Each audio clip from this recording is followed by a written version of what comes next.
પ્રકરણ પહેલું વનસ્પતિમાં પોષણ. એમાં પહેલું છે વિકલ્પો. બધા સજીવો માટે ઉર્જાનો મુખ્ય સ્ત્રોત કયો છે? તો જવાબ આવશે બી, સૂર્ય. ત્યાર પછી બીજું, વનસ્પતિમાં લીલું રંજક દ્રવ્ય કયા અંગમાં આવેલું હોય છે? તો એમાં જવાબ આવશે પર્ણ. ત્યાર પછી ત્રીજું, વનસ્પતિ પ્રકાશ સંશ્લેષણ દરમિયાન કયો વાયુ ગ્રહણ કરે છે અને કયો વાયુ મુક્ત કરે છે? તો કે કાર્બન ડાયોક્સાઇડનું ગ્રહણ કરે છે અને ઓક્સિજન વાયુ વાતાવરણમાં મુક્ત કરે છે. ત્યાર પછી ચોથું છે, વાયુરંધ્ર વનસ્પતિના કયા અંગમાં જોવા મળે છે? તો જવાબ આવશે સી, પર્ણમાં. ત્યાર પછી પાંચમું, ફૂગમાં કયા પ્રકારનું પોષણ જોવા મળે છે? તો જવાબ આવશે એ, મૃતોપજીવી. ત્યારબાદ ખાલી જગ્યા માં પહેલું, નાઇટ્રોજનના સ્થાપનમાં ખાલી જગ્યા નામના બેક્ટેરિયા મદદરૂપ છે? તો કે રાઇઝોબિયમ. ત્યારબાદ બીજું, વનસ્પતિ દ્વારા તૈયાર થયેલ ખોરાક ખાલી જગ્યા સ્વરૂપે સંગ્રહ પામે છે? તો કે સ્ટાર્ચ. ત્યારબાદ ત્રીજું, પરોપજીવી વનસ્પતિ જે વૃક્ષ પર આરોહણ કરે છે તે વૃક્ષને ખાલી જગ્યા કહે છે? તો કે યજમાન કહે છે. ત્યારબાદ ચોથું, સામાન્ય રીતે રણમાં ઉગતી વનસ્પતિ ખાલી જગ્યા પ્રકાશ સંશ્લેષણ કરે છે? તો કે એમાં પ્રકાંડ છે, એના દ્વારા પ્રકાશ સંશ્લેષણ થાય છે. ત્યારબાદ પાંચમું, કળશપર્ણ ખાલી જગ્યા પ્રકારનું પોષણ કરે છે? તો કે કીટાહારી.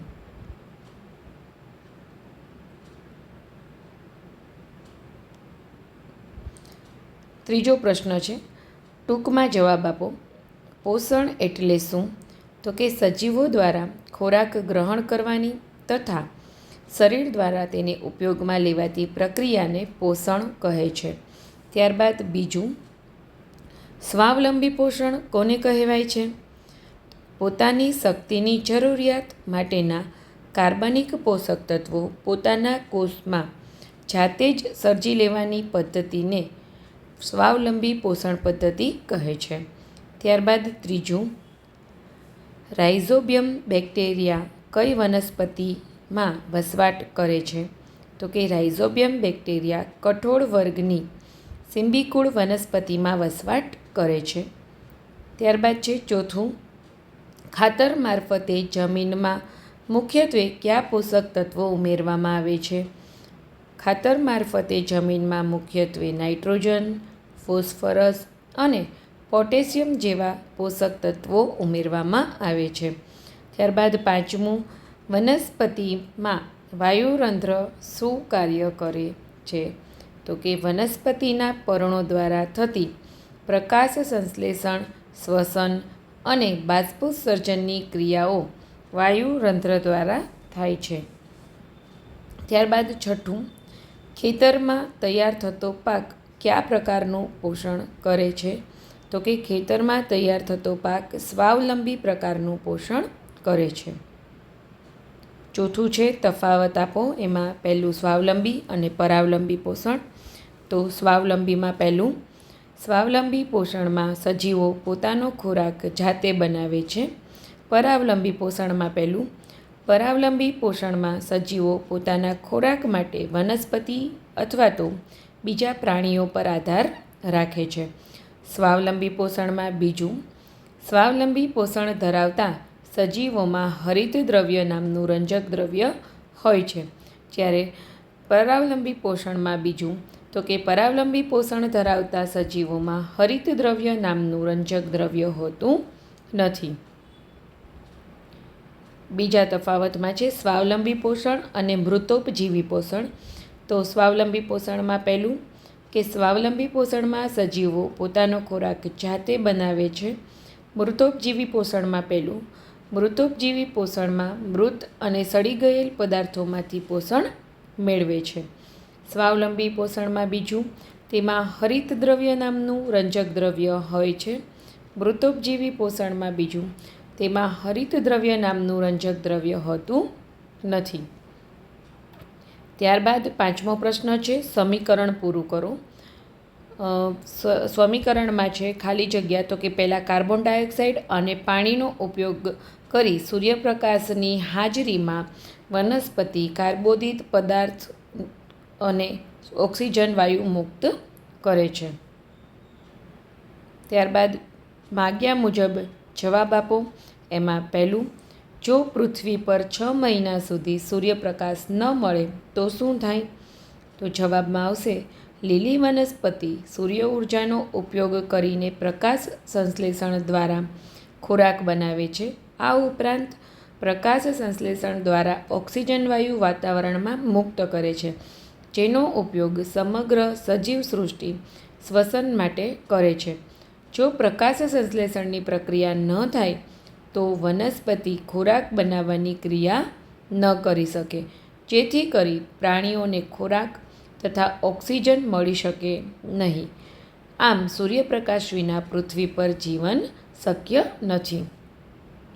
બીજું, શા માટે રણમાં ઉગતી અમુક વનસ્પતિ પર પર્ણની જગ્યાએ કાંટા જોવા મળે છે? તો જવાબમાં આવશે રણમાં ઉગતી વનસ્પતિ પર પર્ણની જગ્યાએ કાંટા જોવા મળે છે, કારણ કે રણ પ્રદેશમાં તાપમાન ખૂબ જ ઊંચું હોય છે અને પાણી પૂરતા પ્રમાણમાં હોતું નથી. તેથી વનસ્પતિ બાષ્પોત્સર્જન દ્વારા ઓછું પાણી ગુમાવે તે માટે રણમાં ઉગતી વનસ્પતિમાં પર્ણોનું કાંટામાં રૂપાંતર થયેલું હોય છે. ત્યારબાદ ત્રીજું છે, ફળ અને શાકભાજીના પાક માટે ગ્રીનહાઉસ કેવી રીતે ઉપયોગી છે? તો જવાબમાં આવશે ગ્રીનહાઉસ પાકને ઠંડી, ગરમી, વરસાદ, પવન, કીટકો અને રોગોથી રક્ષણ આપે છે. આ ઉપરાંત તેમાં પાણીનું બાષ્પીભવન ઓછું થાય છે, તેથી પાણીનો બચાવ થઈ શકે છે. ગ્રીનહાઉસમાં માટીની ફળદ્રુપતા તેમજ ભેજને નિયંત્રિત કરી શકાય છે, તેથી પાકનો વિકાસ વધુ અને સારો થાય છે.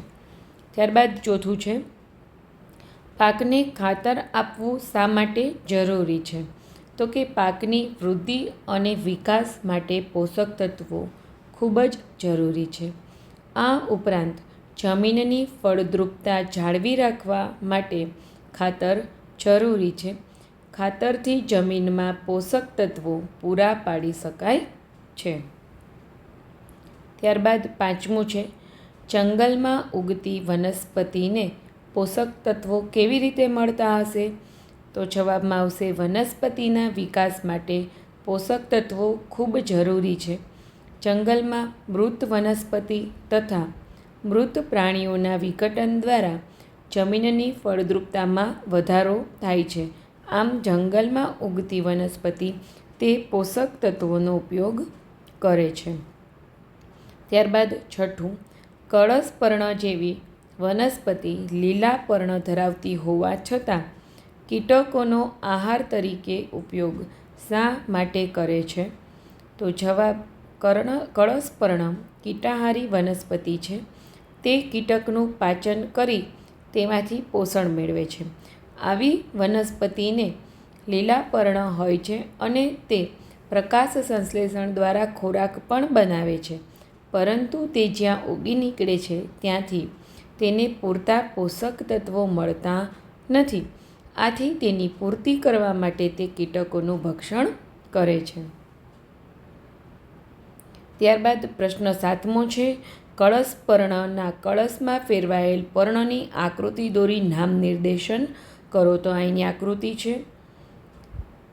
ત્યારબાદ 8મો પ્રશ્ન છે, વનસ્પતિ પ્રકાશ સંશ્લેષણની ક્રિયા કરે છે તે દર્શાવતો પ્રયોગ આકૃતિ વર્ણવો.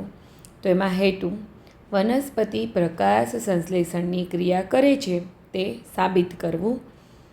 સાધન સામગ્રી, તો કે કુંડામાં ઉગાડેલા એક સરખા 2 છોડ, આયોડિનનું દ્રાવણ.